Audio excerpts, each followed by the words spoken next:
In the 900s, Israel collapses, and soon you have two states, which of course reduces their power, Israel in the north, Judah in the south. And this means that biblical enemies can penetrate. Elijah 8:50, the beginning of the prophets, Kings 1 and 2, and the prophet Amos, and the prophet Isaiah. So we're entering into the world of the great prophets in the 700s, 600s, and 500s. And here I note the beginning of a biblical documentary tradition. Now we'll get to who wrote the Bible in a second. But first, note right here chronologically that with the split of Israel into a northern and a southern part, this produced now, starting then, two documentary traditions. Two separate documents. That is, the priests in the north and the priests in the south are writing down. And so you begin to get these two documents and the existence of two separate traditions in a way helps us now to understand how the Bible was put all together with these different documents. Jeremiah appears 605, prophet Jeremiah. So Jeremiah at the top, one of the great voices of early Jewish tradition, and warning again and again of idolatry, corruption, that terrible times are ahead if Israel didn't reform. And in 587, all his prophecies came true in the conquest and the destruction of Israel by the Babylonian troops coming from present-day Iraq, invading, destroying Jerusalem, and carrying off the people into captivity, 587 BC. If you want to connect these things to Greek events, and it's nice to do that, just think of 587. That's before the Golden Age. Golden Age starts about 500 BC, so this is just before. Aeschylus is born in the 500s. So this is contemporary with the very beginning of the Great Age of Greece. So 587, the destruction of Israel, destruction of Jerusalem, Babylonian captivity. That term, of course, has been used for 2,500 years to mean a people, or in the case of the papacy was carried off to Avignon. People called it the Babylonian captivity. Babylon captivity in Babylon, the exile, and I've written in there at 550, the exile and the book.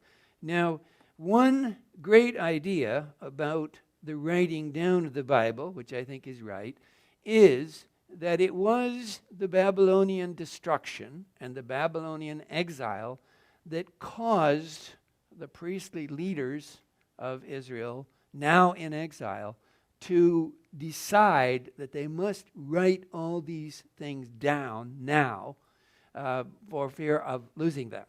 And so that's one, I think, exactly right idea about a moment and an event that causes the various priests to join together and begin to produce the first Bible. Here's a medieval painting of the destruction of Jerusalem under Babylon, 587, and this little map that shows you the Jews taken off into Babylon, which of course is close to present-day Baghdad. You can visit the ruins of Babylon outside of Baghdad, and you can see the route, the Jews taken off into captivity, 586 to 516. So that's a major crossroads in the history of ancient Israel, the Babylonian captivity, the provocation for writing things down, and then the new emperor from Persia, because now Iran conquers Babylon, and the new Babylonian, the new Persian emperor gives Israel a new freedom and lets people come back. And so by the late 500s, that is 520 or so, the Jews can return to Jerusalem, build a new temple, and by 500 they're returning from Babylon and rebuilding and possibly writing down the battle. There's our chronology. You can see Alexander is in the region and has conquered Israel and Egypt. So by his dates are 356 to 323, and so he's in Israel in 330 and conquering, moving all the way down from Greece, down through the Holy Land into conquering all of Egypt, and then on into Iran, Persia, and on into Afghanistan and India.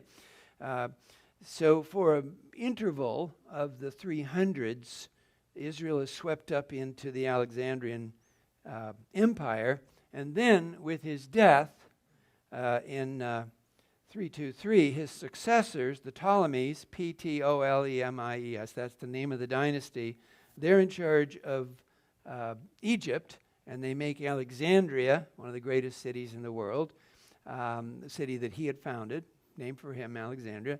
And in Alexandria happens one of the most important events in our story here, and that is the production of a Greek Hebrew Bible, a Greek Jewish Bible, a Greek Old Testament. And that is taking place in Alexandria around 250.